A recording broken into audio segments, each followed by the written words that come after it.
नमस्कार, स्वागत है आपका जेजेएन न्यूज में। आइए रुक करते हैं प्रदेश की मुख्य खबरों की ओर। पिछले 2 महीने से हम सबकी निगाहें टीवी पर जमी हुई हैं, जिसमें दिल्ली के किसान आंदोलन की पल पल की अपडेट ले रहे हैं, लेकिन किसी की भी नजर पहाड़ में चल रहे इस आंदोलन पर नहीं गई, जिसमें चमोली जिले में नंदप्रयाग घाट मोटर मार्ग के चौड़ीकरण करने की मांग की जा रही है। इस सड़क निर्माण की मांग को लेकर विकासखंड घाट में पिछले 53 दिनों से धरना चल रहा है और 17 दिनों से भूख हड़ताल जारी है। पिछले 2 महीने से सिंधी चौराहे में पुलिया निर्माण कार्य चल रहा है। निर्माण के दौरान जल संस्थान की पाइपलाइन टूट गई थी, जिसे मंगलवार को 3 दिन बाद ठीक किया गया। जल संस्थान के अधिकारी ने बताया कि जेसीबी से पानी की पाइपलाइन टूट गई थी, जिसके चलते मंगल पड़ाव और रामपुर रोड में पानी की सप्लाई बाधित हो गई थी। लोगों को काफी परेशानियों का सामना करना पड़ रहा था। जल संस्थान ने 3 दिन की कड़ी मशक्कत के बाद टूटी हुई पाइपलाइन को दोबारा ठीक कर लिया है, साथ ही पेयजल आपूर्ति भी सुचारू कर दी है। वहीं पुलिया बनने की वजह से पिछले 2 महीने से नाले का पानी सड़क पर बह रहा है। गंदे पानी की वजह से बाजार में आने वाले लोगों को भी परेशानी का सामना करना पड़ रहा है, जिससे कि वहां के दुकानदारों सहित आने जाने वाले लोगों को खासी दिक्कत का सामना करना पड़ रहा है। पानी की जगह पर बैठे फड़ व्यवसायियों का कहना है कि इस पानी की वजह से लोगों का आना जाना मुश्किल हो रहा है और साथ ही कोई ग्राहक दुकान आने को तैयार नहीं है। आज उत्तराखंड श्रमजीवी पत्रकार यूनियन ने रामपुर रोड स्थित कांता बैंकेट हॉल में एक सम्मान समारोह का आयोजन किया। कार्यक्रम में लॉकडाउन के दौरान उत्कृष्ट काम करने वाली संस्था वंदे मातरम ग्रुप के सदस्यों को सम्मानित किया गया।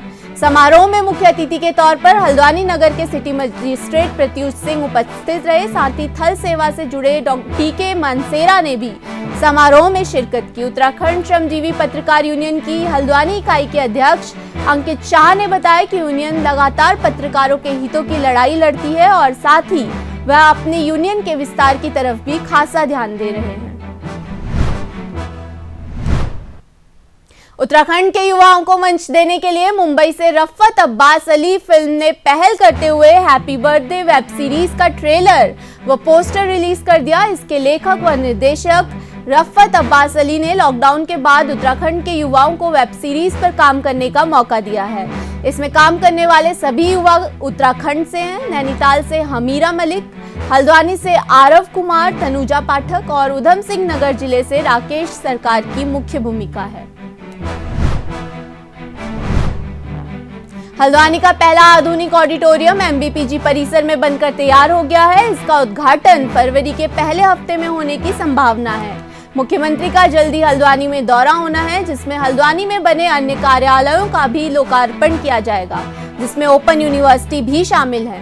इस आधुनिक ऑडिटोरियम में फायर सिस्टम के साथ माइक्रोफोन और फुल साउंड प्रूफ सिस्टम है, जिसमें पर्दे रिमोट से खुलेंगे। इस ऑडिटोरियम में 250 से अधिक लोगों के बैठने की व्यवस्था भी है और 2 बड़े-बड़े ड्रेसिंग रूम बनाए गए हैं। अल्मोड़ा जिले में 1 सप्ताह पहले गुलदार ने महिला को मौत के घाट उतार दिया था। तब से वन विभाग गुलदार पर खास निगरानी रख रहा था।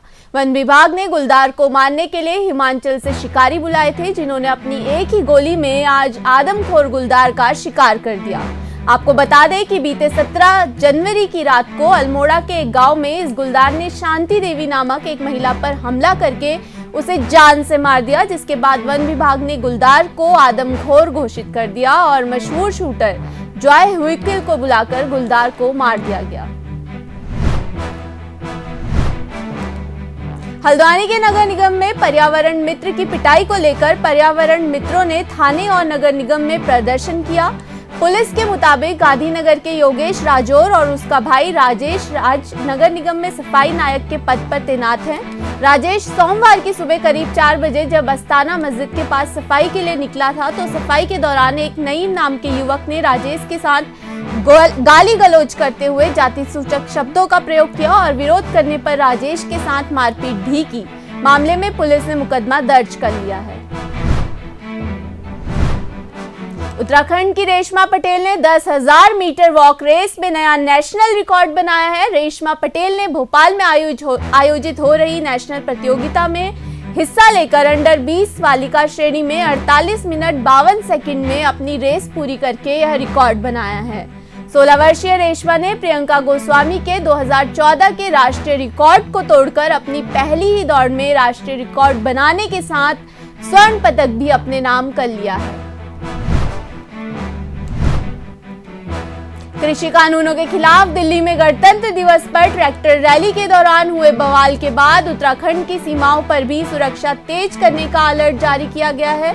पुलिस महानिदेशक अशोक कुमार ने अधिकारियों को देहरादून, हरिद्वार और नैनीताल जिले में अपने बॉर्डर पर कड़ी नजर बनाए रखने के निर्देश दिए हैं। उत्तराखंड में कोरोना के मामले में धीरे धीरे कमी आ रही है। राज्य में मंगलवार को सिर्फ 39 संक्रमित मरीज मिले हैं। वहीं एक मरीज की मौत हुई है। संक्रमितों की तुलना में 102 मरीजों को डिस्चार्ज किया गया है। कुल संक्रमितों की संख्या 95,741 हो गई है। स्वास्थ्य विभाग के आंकड़ों के अनुसार सोमवार को 7,105 सैंपलों की जांच रिपोर्ट नेगेटिव आई। प्रदेश में अब तक 16 से अधिक कोरोना मरीजों की मौत हो चुकी है। वहीं कुल 91,000 से ज्यादा मरीज स्वस्थ हो चुके हैं। वर्तमान में 1,455 सक्रिय मरीजों का उपचार चल रहा है। उत्तराखंड के मुख्यमंत्री त्रिवेंद्र सिंह रावत ने 26 जनवरी को दिल्ली में किसान रैली के दौरान हुए बवाल को दुर्भाग्यपूर्ण बताया है। उन्होंने कहा कि देश में ऐसा माहौल बनाने वाले किसान नहीं हो सकते। मुख्यमंत्री ने मंगलवार को गणतंत्र दिवस के अवसर पर गांधी पार्क में आयोजित सामूहिक वंदे मातरम कार्यक्रम में अपनी बातें देश के सामने रखी। इस दौरान मुख्यमंत्री ने कहा कि यह गणतंत्र दिवस हमारे देश व हमारे देश की लोकतांत्रिक व्यवस्था को आयाम प्रदान करता है। कालाढूंगी के राजकीय पॉलिटिकल कॉलेज में आज जिला विधिक सेवा प्राधिकरण नैनीताल की ओर से नशा मुक्ति अभियान चला गया। अभियान के तहत लोगों में जागरूकता फैलाने के साथ ही नशे के विभिन्न पहलुओं पर चर्चा की गई। इसके लिए प्राधिकरण की ओर से एक जागरूकता शिविर और जागरूकता रैली का आयोजन किया गया। यह नशा विरोध रैली राजकीय पॉलिटेक्निक विद्यालय से शुरू हुई और कालाढूंगी तहसील में समाप्त हुई। रैली में लगभग 180 छात्र छात्राएं सम्मिलित हुए। इसके साथ ही शहर के कई प्रतिष्ठित व्यक्ति भी रैली में मौजूद रहे। रामनगर में सिंचाई गुल में गिरने से एक युवक की मौत हो गई। बताया जा रहा है कि किशनपुर के निवासी रमेश राम रविवार की सुबह घर से मजदूरी के लिए निकले थे, लेकिन देर रात तक घर नहीं पहुंचने पर परिजनों को उनकी चिंता होने लगी और उन्होंने रमेश को ढूंढना शुरू किया। इस दौरान गांव के कुछ लोगों ने बताया कि रमेश गांव की एक सिंचाई गुल में गिरे हुए हैं, जिसके बाद गुल से निकलकर उन्होंने इलाज के लिए रामनगर अस्पताल लाया गया, लेकिन यहाँ डॉक्टरों ने उन्हें मृत घोषित कर दिया। नैनीताल जिले में कुमाऊं मंडल विकास निगम की बोर्ड बैठक आयोजित हुई। बैठक में निगम की आर्थिक स्थिति में सुधार के लिए कई फैसले लिए गए। निगम अध्यक्ष केदार जोशी ने अधिकारियों को निर्देश दिए हैं कि वह निगम की आर्थिक स्थिति मजबूत करने के लिए ठोस कार्य योजना तैयार करें। मल्लीताल के सभागार में हुई इस बैठक में निगम के पर्यटक आवास गृहों के किरायों को निजी क्षेत्र के होटलों की तर्ज पर करने के और कुछ आवास गृहों को निविदा के माध्यम से निजी कंपनी को लीज पर देने पर भी चर्चा की गई। कोतवाली पुलिस ने एक बार फिर से एक शराब तस्कर को गिरफ्तार किया है। बता दें, बीते कुछ दिनों पहले भी पुलिस ने 5 शराब तस्कर गिरफ्तार किए थे। आज फिर लाल कुआं में पुलिस ने एक युवक के कब्जे से 65 अवैध कच्ची शराब के पाउच बरामद किए। जानकारी के अनुसार कोतवाली पुलिस में बिंदुखत्ता क्षेत्र के तिवारी नगर नामक इलाके में छापेमारी अभियान चलाया जा रहा है। अभियान के तहत पुलिस को एक तस्कर अपने घर के पीछे शराब बेचता हुआ दिखाई दिया, जिसे पुलिस ने मौके पर ही गिरफ्तार कर लिया। मामले में पुलिस ने आरोपी के खिलाफ मुकदमा दर्ज करके उसे गिरफ्तार कर लिया है।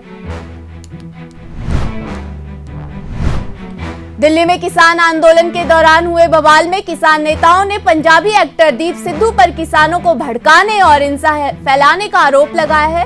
उन पर आरोप है कि उन्होंने सिंधु बॉर्डर पर किसानों को हिंसा के लिए भड़काया था। मामले में दीप सिद्धू का कहना है कि उन्होंने हिंसा के किसी को नहीं भड़काया। उनका कहना है कि उन्होंने अपने लोकतांत्रिक अधिकार के तहत निशान साहिब का झंडा लाल किले पर फहराया था और इस दौरान लाल किले से भारतीय झंडे को नहीं हटाया गया था। फिलहाल पूरे मामले की जांच चल रही है। मंगलवार को गणतंत्र दिवस के मौके पर ताजमहल में सैलानियों का सैलाब उमड़ गया। शनिवार और रविवार के बाद 26 जनवरी को छुट्टी का दिन होने के कारण लोगों ने सोमवार की छुट्टी लेकर 4 दिनों का लंबा अवकाश लिया, जिस कारण ताजमहल पर पर्यटकों की भीड़ उमड़ गई। बताया जा रहा है कि गणतंत्र दिवस के मौके पर करीब 13,000 से भी अधिक लोग ताजमहल के दर्शन के लिए आए। बेरोजगार युवाओं के लिए एक अच्छी खबर है। सरकार ने जूनियर ऑफिस असिस्टेंट के 113 अतिरिक्त पदों पर भर्ती निकाली है। प्रदेश कर्मचारी चयन आयोग इस साल जूनियर ऑफिस असिस्टेंट आईटी के 1869 पदों को भरने जा रहा है। सरकार ने चयन आयोग के पास जूनियर ऑफिस आईटी के 113 पदों को भरने की डिमांड भेजी है। आयोग जेओ के इन पदों को भरने के लिए अब 21 मार्च को प्रदेश भर के विभिन्न जिलों में लिखित परीक्षा का आयोजन करेगा। राजस्थान के भरतपुर से एक ऐसा मामला सामने आया है जहां एक तरफा मोहब्बत ठुकराने पर युवक ने युवती का खून कर दिया। बताया जा रहा है कि आरोपी अपनी मोहब्बत का प्रस्ताव ठुकराने के गम सहन नहीं कर पाया, जिसके चलते आरोपी युवती के घर की छत पर पहुंच गया और उसे गोली मारकर फरार हो गया। इस घटना में युवती की मौके पर ही मौत हो गई। मामले को लेकर पुलिस ने जांच शुरू कर दी है। अभी के लिए इतना ही। आप बने रहिए जेजेएन न्यूज के साथ। नमस्कार।